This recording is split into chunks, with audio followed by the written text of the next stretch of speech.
Menurut saya bagus ya. Memang unicorn di Indonesia rata-rata sudah berumur mungkin 8 sampai 10 tahun beroperasi ya. Kami sebagai kacamata seorang investor ya kan kita kan invest di awal di series A, series B, pada saatnya uang tersebut kan kita ingin balik dong sebagai investor ya. Jadi IPO memang adalah salah satu cara untuk kita investor bisa exit ya. Memang ada alternatif lain seperti strategic sale dan sebagainya. Cuman IPO itu yang lazim dikenal sebagai cara untuk exit.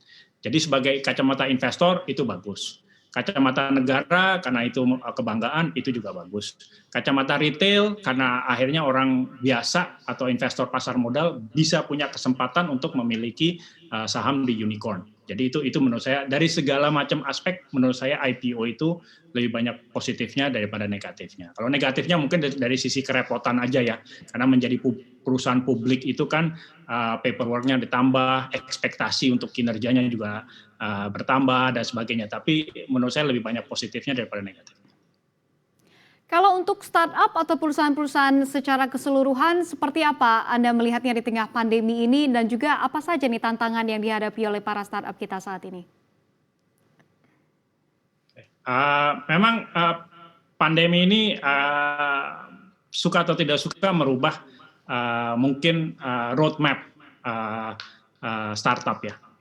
Karena apa? Karena kalau startup ada yang melakukan fundraising, itu sulit. Mereka kalau melakukan fundraising dengan tadinya sudah series B, sekarang mau series B, itu agak sulit. Kenapa? Karena investor-investor dari asing yang harus datang ke Indonesia untuk melakukan due diligence karena adanya pandemi dan quarantine dan segala macam, mereka sulit untuk naik pesawat terbang datang ke Jakarta untuk melakukan due diligence. Jadi banyak startup yang menunda melakukan fundraising karena mereka tahu mungkin demand-nya berkurang. Ya terutama karena tidak ada due diligence-nya susah.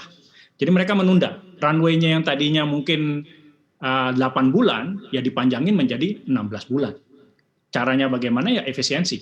Pengurangan gaji, pengurangan karyawan. Kenapa? Karena ya mereka harus memperpanjang nafas. Sampai iklim fundraising sudah lebih kondusif, baru mereka melakukan fundraising. Jadi tahun ini mungkin pertengahan tahun atau Q3 itu akan kita lihat banyak fundraising. Karena yang tadinya mau melakukan fundraising di 2020 atau awal 2021 menunda. Udah nanti aja lah, takut nggak laku kita kalau jual saham saat ini, gitu nanti aja. Kalau untuk Mandiri Capital sendiri, Pak Edi, seperti apa nih pemberian pendanaan kepada startup di tengah pandemi ini? Tahun lalu kita masih melakukan pendanaan ke yang baru maupun yang follow-on funding. Follow-on funding itu adalah tambahan kepada existing portfolio companies kita. Tahun ini pun kita juga sudah membudgetkan, kita akan invest ke yang baru maupun yang follow-on funding. Jadi kita sih tetap melihat, ini malah actually bagus dari sisi kacamata investor ya. Kita melihat petanya siapa sih yang bertahan selama pandemi setahun terakhir ini. Nah yang bertahan itu yang kita fokus ke sana. Karena pandemi ini mengajarkan kepada kita startup-startup mana yang disiplin dalam menjalankan bisnisnya dan bisa bertahan. Nah itu menjadi target kita. Nah, bagi Anda yang ingin mengikuti berita ekonomi dan juga bisnis, jangan lupa untuk install CNBC Indonesia di App Store dan juga di Play Store.